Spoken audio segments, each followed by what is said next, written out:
What is going on, everyone? Anthony Drew Gary here, host of the How To Show, where we talk about optimizing life, money, and happiness one how-to at a time.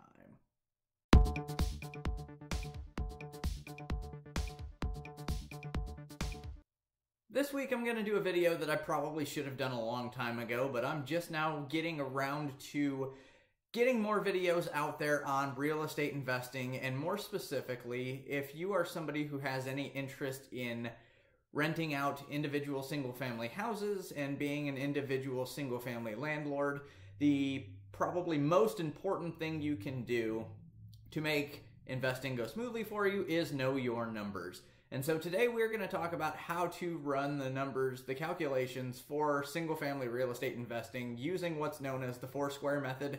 And this is the easiest way to break down basically your income, your expenses, your cash-on-cash return, and to decide if a property that you are looking at that is potentially for sale is worthwhile as an investment.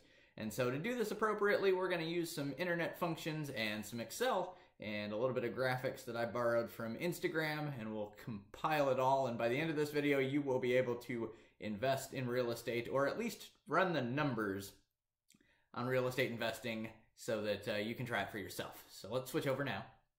All right, so this is the four-square method, and we are going to go through everything that you need to learn to analyze a property to find out if it's a good investment.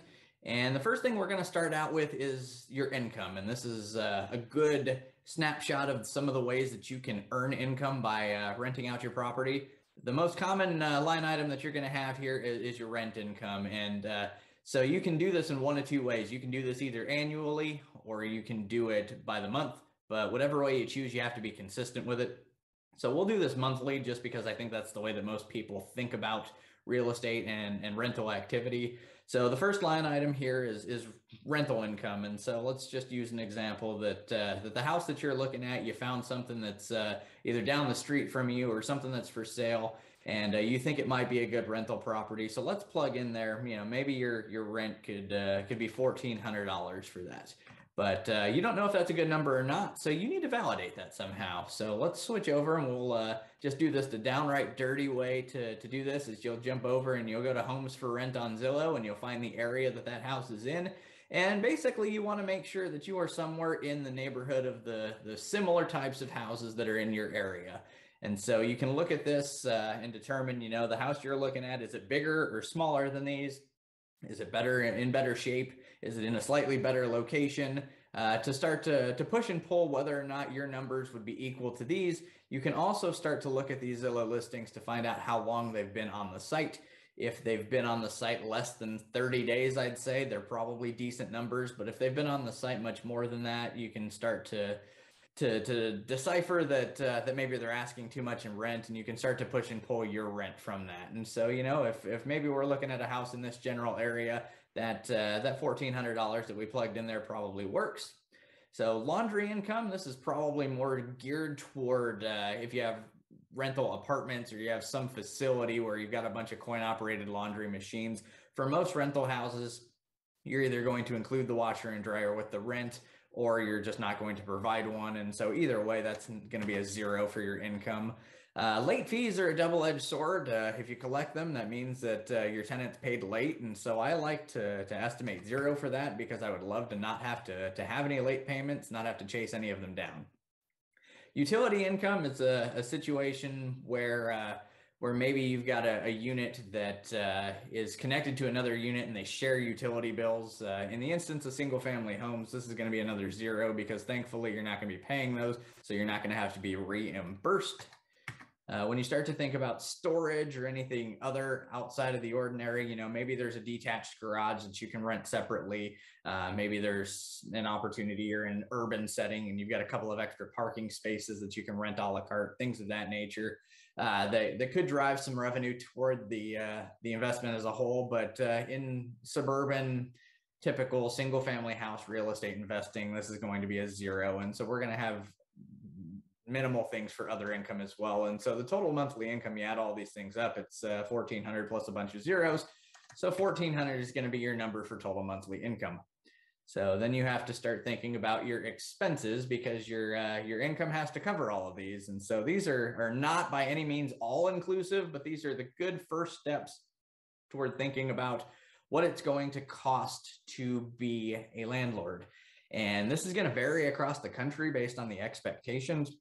The first example of this is utilities. Again, if you're pushing your utilities onto the tenant, because they're individually metered and they sign up for their own bills, this will hopefully be zero for you. But snow and landscaping, that's a wild card. You may live somewhere where this is really prevalent, you may not.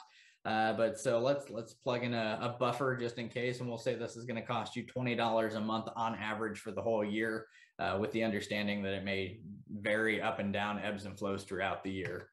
Property taxes are fun because you need to make sure that you're getting accurate data for this. And if you go into the real estate listing websites, they will typically list out the property taxes. And the assumptions on those property taxes are that that's going to be an owner-occupied house. More often than not, that's the way that's set up. It's tied through the homestead exemption. And so if the real estate taxes for this house, let's say they're $700 a year, a lot of places do a 2% cap, or basically a doubled property tax for real estate investments, which is unfortunate. It ties back into, ultimately what you have to charge in rent to offset that. But so for our example, if the taxes are $700, but they're doubled, we're going to go ahead and plug in equals $1,400, and we're going to divide it by 12 months. So we're paying $117 a month in property taxes. Insurance on the house, I would recommend that you get in touch with an insurance broker who can check out several different companies on your behalf to get a better sense of what insurance is going to be for the houses that you're looking at. And it's not going to be a one-size-fits-all solution. You're going to have to do this house by house, but you want to get somebody in your corner giving you pricing on this, because shopping for insurance for rental properties is a little bit different than shopping for insurance for a house that you live in, because you want to just make sure that you're keeping yourself covered for lost rent in the event that there's total loss on the house. But so let's say, for example, that's going to be $700 a year, and so we'll plug in 700 and we'll divide that by 12. So we'll continue with our monthly items here. The mortgage is going to be a direct reflection of how much you pay for the house. And so depending on what that is, you're going to include in the mortgage basically your principal and your interest, because your taxes and your insurance are on these two other separate lines.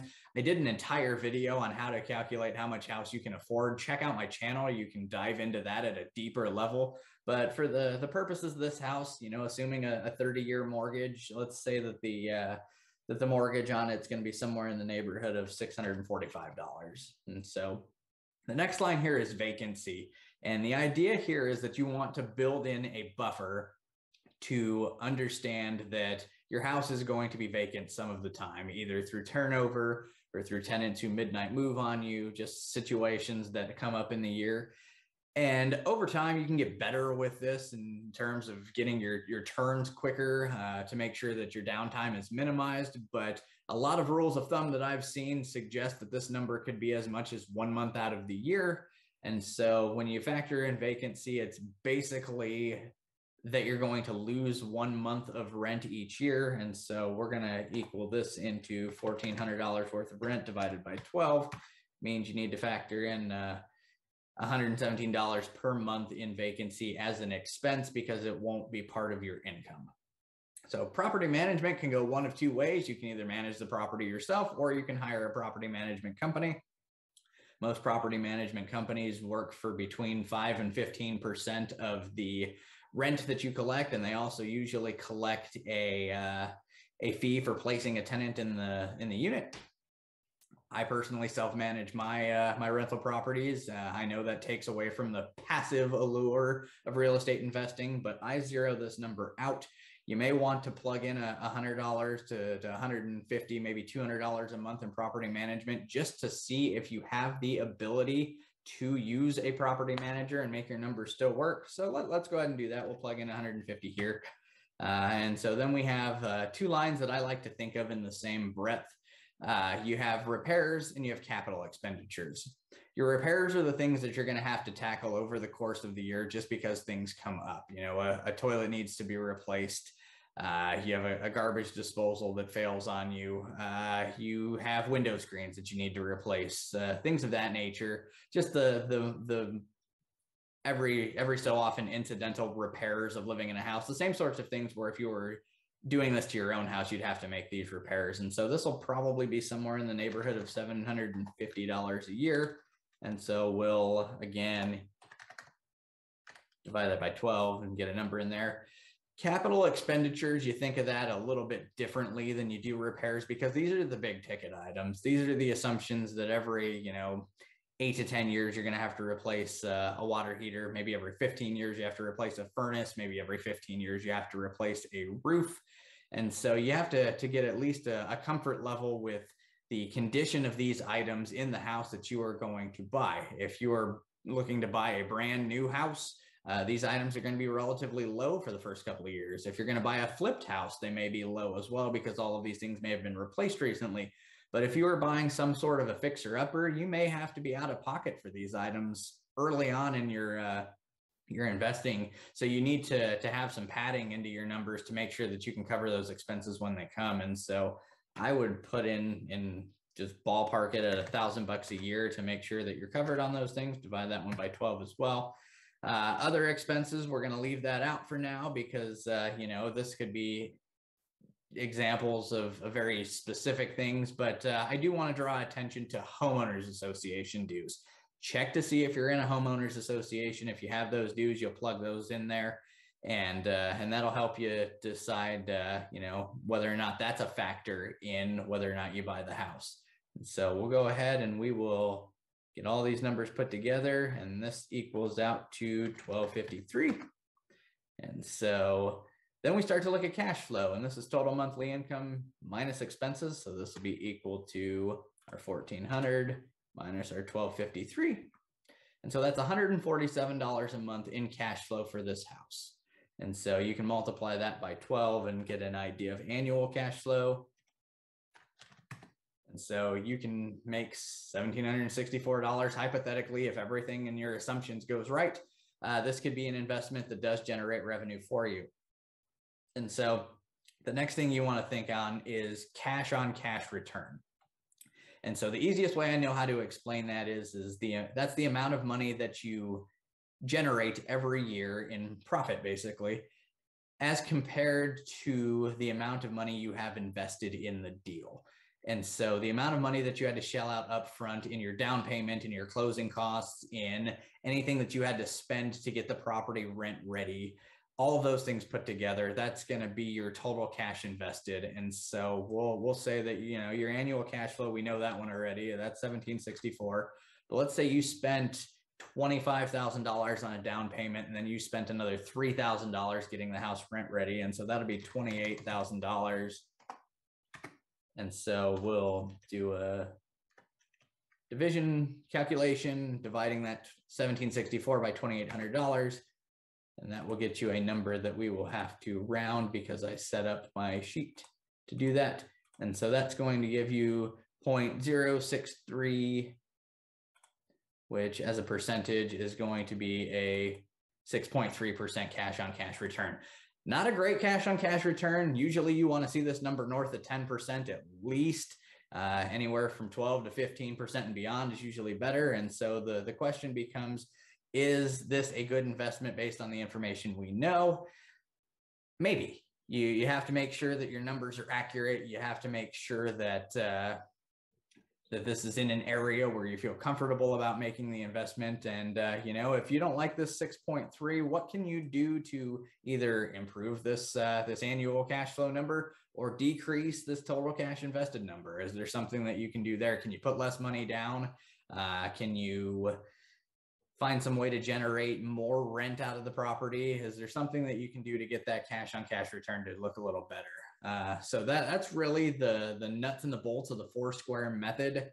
And so I recommend if this is something that's interesting to you, well before you ever really go step foot in a property, just go find a real estate listing on the internet and go through this step-by-step calculation to see if you can do it for yourself and to see what the numbers look like in the area that you might be interested in investing in. It's a good exercise, and the more that you do this, the more comfortable you'll be with the numbers, the more you can have a sense of confidence when you start to think that this might be something that you want to do. That's going to bring this episode of the show to a close, and hopefully you got something useful out of that, and maybe more so than any video I've done so far. Leave me a comment down below to let me know that you understood it, or if you have any questions, leave a comment for those, and I will respond to them as I get them in. And if you can share this video with somebody else who might be able to get benefit out of it, I wish you would do that. Hopefully it'll be some value to their lives as well. Subscribe to the channel. You'll be the first to know about new videos each and every Wednesday. You can also search the How To Show on the podcast player of your choice and listen to the episodes there. And as always, if you are in the market to sell your home in the Indianapolis area, get in touch with me either in the comments or at indiedwell.com. I'd love to work with you. Until next time, this is Anthony Drew Gary, host of the How To Show, signing off.